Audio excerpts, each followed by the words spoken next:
Приветствую всех любителей винограда. Не за горами время, когда уже надо будет укоренять черенки. В прошлом году я снял видео, но оно уже было не актуально по поводу укоренения черенков винограда с помощью фольги. Ну, это уже было поздновато выкладывать, поэтому я его отложил в стороночку. Ну и вот в этом году, пока еще укоренение не началось, я его выложу немножко заранее. Укореняю я, как правило, конец февраля, начало марта. Ну, вообще рекомендации такие, что в среднем где-то конец февраля до середины марта можно укоренять, чтобы успеть, чтобы черенки эти все проросли и прижились и готовы были к высадке. Поэтому вот сейчас я смонтировал, выложу это видео. Кому-то оно явно будет полезно. Так что смотрим.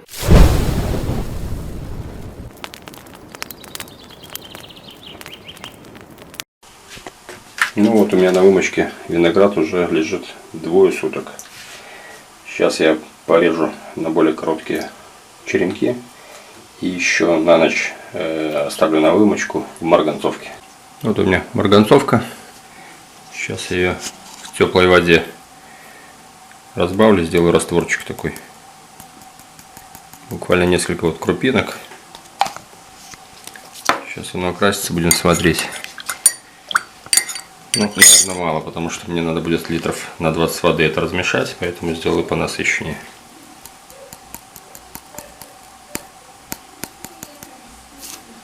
Сделаю такой темный-темный. Там оно растворится и будет посветлее. Вот я нарезал на такие черенки, 2-3-почковые. Уже подготовил полностью к укоренению. Я их просто сейчас пока в пучки такие собрал, подписал. И пускай еще ночью у меня стоят на вымочке в марганцовке. Залью сюда марганцовку. Ну, получился такой легенький растворчик. Чуть-чуть подкрашенный. Все, это дело обеззаразит наши черенки. Не будет никакой инфекции здесь. Все, утром начну укоренять. Ну что, пролежали черенки в марганцовке. Сейчас начну дальнейшие действия. Буду сейчас их доставать, делать на пятках продиры и поставлю в клонекс. Ну вот, делаем продиры. Вот у меня вымочены уже в воде двое суток и часов, наверное, 8 в марганцовке. По сути, 2,5 суток. Ну, для удобства беру тряпочкой, потому что мне надо подписывать. По мокрому оно плохо подписывается. Поэтому беру тряпочкой, чтобы сэкономить время. А то сначала тряпочкой вытирал, потом продиры делал. Сейчас немножко приноровился. Делаю по сути одновременно. Вот у меня такая вот пилочка от электролобзика. Ну, вот я ее такие продиры делаю. Некоторые не делают, считают, что не обязательно. Я делаю. Я считаю, что с ними лучше. Не хотите, не делайте. Это, в принципе, ускорит ваш процесс. У меня двухпочечники, вот эти, нижнюю почку я не ослепляю.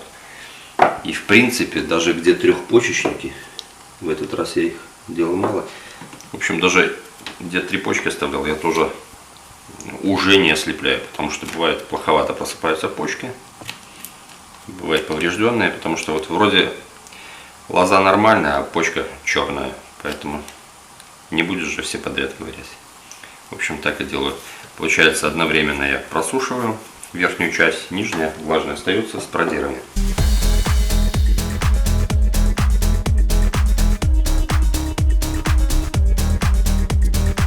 Кладирую, чтобы было удобнее потом, чтобы ничего не перепутать.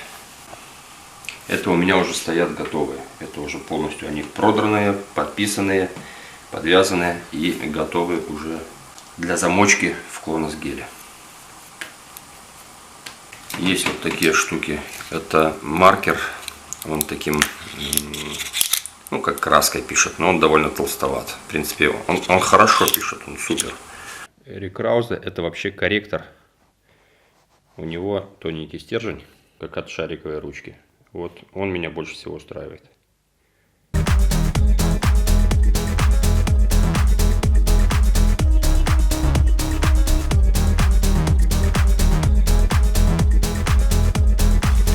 у меня все готово. Сейчас мы выровняем, чтобы пятки были параллельно друг другу, потому что мне надо, чтобы это все погрузилось в раствор с клонексом. Поэтому вот выравниваем. И сейчас зафиксирую это резинкой, чтобы не съезжало. Раз. Ну, еще одну резинку для прочности.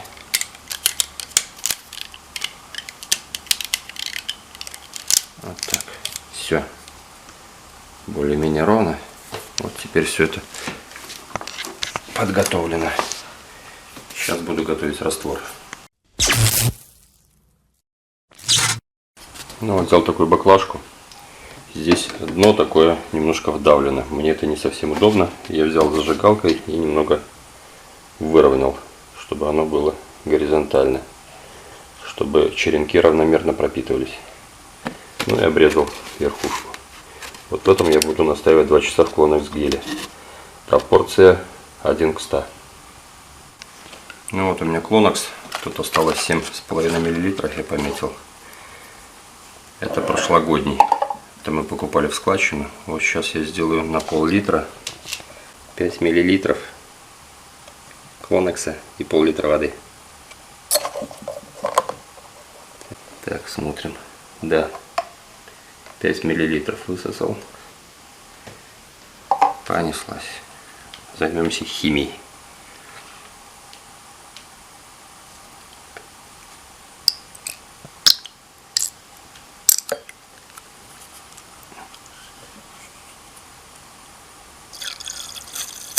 Извиняюсь, что тихо разговариваю, у меня семейство спит. Не хочу их будить.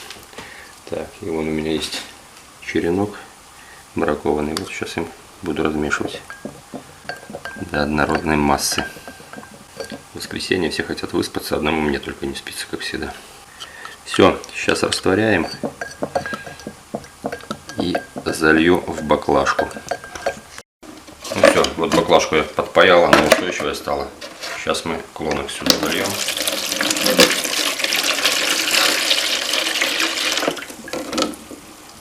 Так, эту банку на выброс. Все-таки химия уже не понадобится. И аккуратненько выставляем на тумбочку эти черенки. Сейчас выставим, и уровень у нас даже немножко поднимется. Пятки у нас как раз получаются полностью в этой жидкости. Ну и так 2 часа, пускай оно у меня стоит.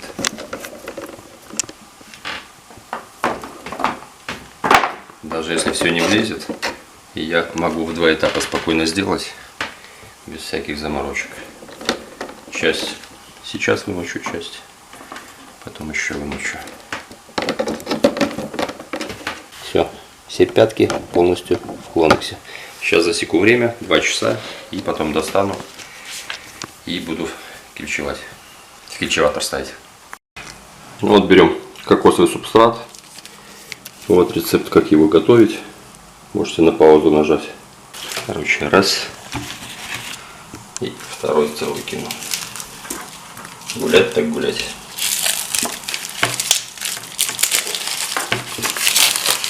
Больше объем будет. В общем, на один брикет 1,5-2 литра воды надо залить, теплой. Ну, там написано просто воды, но теплая все-таки быстрее процесс пойдет. Так что сейчас так и сделаем. Вот процесс пошел. 2 литра и еще 2 литра потом принесу. Короче, переложил в большую емкость, потому что в ведро не помещается. Все, пускай размачивается. Так, на 2 брикета 4 литра воды ушло. Вот уже размягчается, уже мягкое становится. Так что вот, процесс пошел. Отлично. Отлично, все, пускай размокает. Ну вот, кокосовый субстрат у меня готов. Он набух, стал такой рыхленький. Я добавлю немножечко вот вермикулита. Он вообще предназначен в большей степени для разрыхления почвы, но он еще удерживает влагу. Поэтому немножечко добавлю, чтобы не так быстро все пересыхало. Ну, вреда точно от этого не будет. Так что пускай будет так. Ну вот, сейчас мы это дело аккуратненько замешаем. Вот такая вот пышная. Такой пышный субстрат. Вот я накрыл немножко, чтобы влага не испарялась. Значит, хочу в этом году сделать эксперимент. Пятка будет в тепле, но если накрывать, как бы тепло и на черенки будет поступать, на почки. Поэтому я хочу оградить, чтобы у меня верхняя часть была в холоде, низ в тепле. И чтобы влага не сильно испарялась. Поэтому я попробую использовать фольгу. Не знаю, насколько это получится у меня, но попытаюсь. Значит, вот так это выстелю. Так.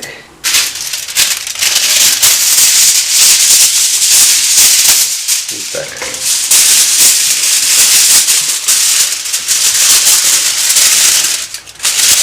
Думал стрейч-пленкой, но она рвется плоховато.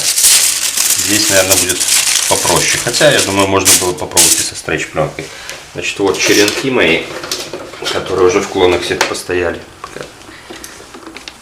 Сейчас мы их аккуратненько подостаем. Вот они у меня.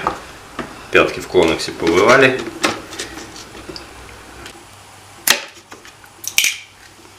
Так, чтобы не продавливать, мы сделаем такие надрезики.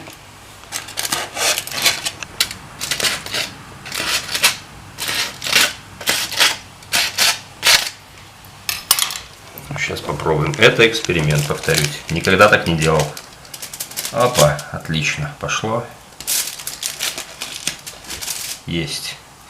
И потом, если что, поливать, я думаю, через эту щелочку влага будет хорошо поступать. Поэтому, я думаю, проблем быть не должно. И вот так сейчас мы это все дело порассаживаем. Итак, народ, вот что у меня получилось.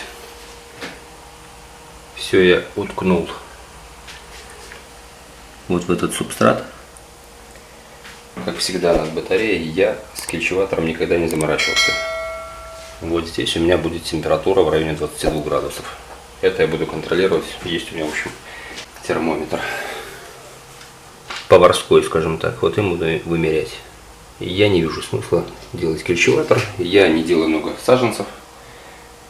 Так, пару десятков буквально. И вот у меня окно на микропроветривании стоит. Фольга будет удержать влагу. Там будет более-менее стабильная влага и будет тепло. И оно не будет уходить. Тепло, как известно, оно поднимается вверх. Если накрыть пленкой, там будет сконденсировано тепло. И будут черенки тоже в тепле. Верхушки, почки.